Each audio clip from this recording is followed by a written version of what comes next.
Do you remember in kindergarten or preschool when it was nap time and you totally didn't want to take a nap because you wanted to play with your friends or learn your colors, red, green, and blue? Well, nowadays, I'm pretty sure the opposite happens. I'm pretty sure all of us would give anything to have a nap time in class or to have a nap period even, because let's face it, the most of us do not get very much sleep. I included probably only get about 5 to 6 hours of sleep a night. And that's because of friends and, homework. And sometimes the homework needs to get done over sleep. That's just the reality of it. And as college students, I'm pretty sure you guys feel the exact same way. So in seeing the negative effects that sleep has had on me, I was wondering why we have daylight saving time.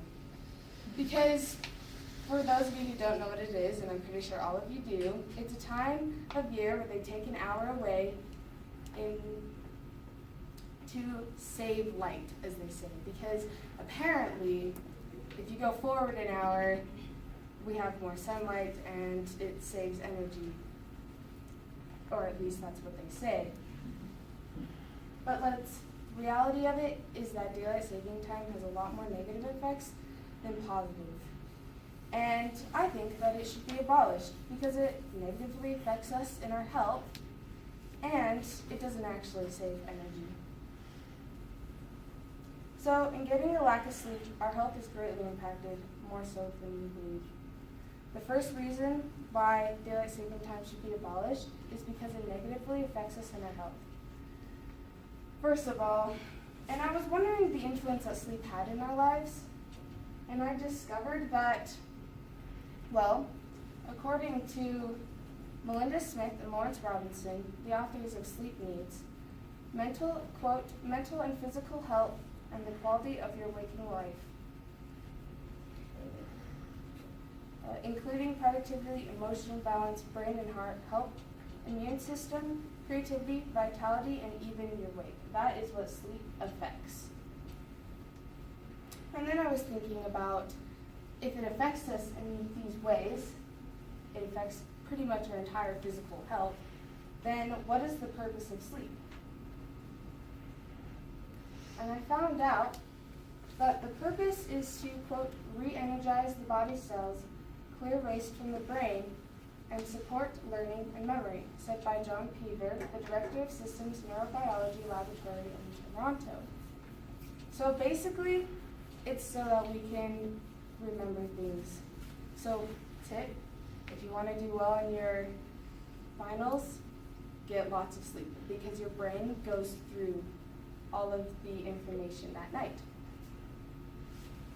Now, keeping this in mind and knowing that the society doesn't get enough sleep as it is, we can see why daylight saving time can be so harmful to America. And I was wondering how much sleep America actually gets. And I found out that in a study done, 35% claim to not get enough sleep. And that number jumps to 60% for college students. That means that at least 2 out of 3 people here do not get enough sleep, less than 7 hours a night. And I'm pretty sure that number is probably even higher than that nowadays. You can find this information on Here's How Many Americans Actually Sleep 7 Hours, published by Live Science. And now that you know how many Americans actually get enough sleep, I was wondering what the effects of daylight saving time is on us. And I found out that after daylight saving time, the overall amount of strokes that happens raises by 8%. This means that if you have a group of 100 people and say 25% have strokes and 25 people have strokes in this group, 8 more people will have a stroke the next day after daylight saving time. And for heart attacks, the overall rate raises by about 10%. So 10 more people in that day out of a group of 100 people will have a heart attack. I found this information on why daylight saving time can be bad for your health published by CNN. So we already get less sleep, and taking an hour away only hinders us, and it does not help with our health.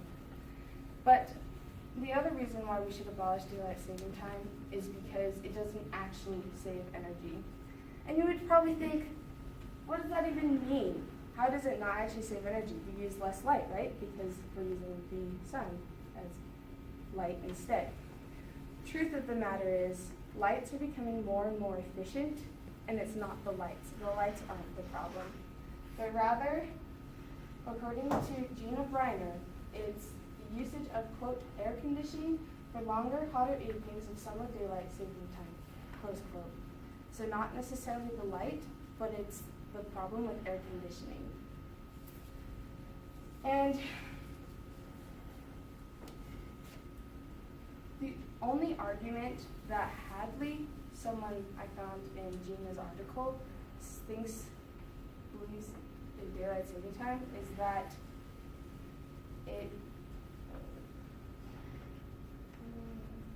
it's people wanting to take advantage of the light time in the evening. And now that you know the negative impacts of daylight saving time, it makes you wonder why we still have it. I'm pretty sure the president himself wakes up on that day and complains. And if you go on the radios, I can guarantee you'll find one or two that complains about waking up an hour earlier. No doubt about it. So the problem with daylight saving time is that we can't really fix it. The only person that can do that is the government, and not even states can change what they do with daylight saving time. So the only thing that we can do is prepare. And something that we can do to prepare is just, I would advise, get up earlier and go to bed earlier a couple weeks before so your brain can adjust quicker. And the only good thing that it does is that the crime activity does go lower because it's dark less of the time.